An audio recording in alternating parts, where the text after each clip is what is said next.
Chris Geller here again, back with Pinnacle Training Consulting Systems. Now we're on the section on core, and particularly core anatomy and the foundation of the core. So I've talked earlier, beginning of the first couple videos, I talked about some more musculature, but I want to get now into the core muscles again, like the spine, the stabilizers, and what about the research about them and how they play a role, and when you're looking at clients, what they mean to you.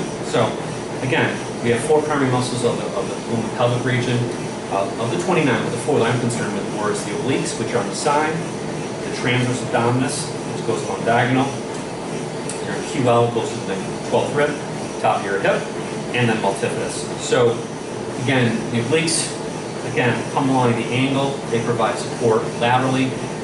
Their job is rotation and side bending. The transverse abdominis, which again is a muscle that's been shown by Paul Hodges in the research in my manual. You'll see in our manual has been shown when someone has a low back injury, basically that muscle almost shuts off like a valve. And so as a therapist, my goal is to teach my patients how to turn it back on. When working with you in fitness and training clients, you want to make sure they're engaging that transverse all the time. Go back to the back side, QL, 12th rib crest, typically is tighter and weaker. So we talked about how to assess it. I'm going to show you ways of strengthening it. But if it's tighter on the inside, it tends to cause pain in the glute region, refer pain, and that's back to Chevelle and Simmons, who were physical therapist and a physician back in the 50s. And it's tighter on the outside, that's going to cause pain and lateral pain or glute, referring to the glute region.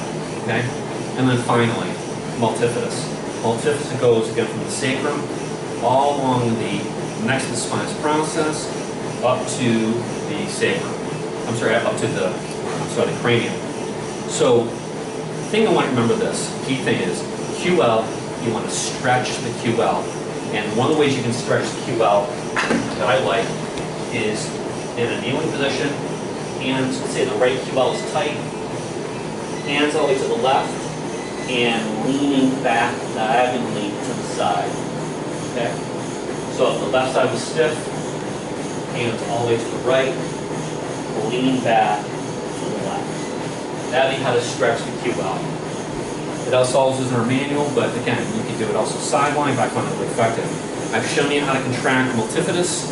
Again, getting them to do an anterior pelvic tilt, slight contracting, and then extend the hips up. I think you know about transverse abdominis, which is doing the posterior pelvic tilt, tightening.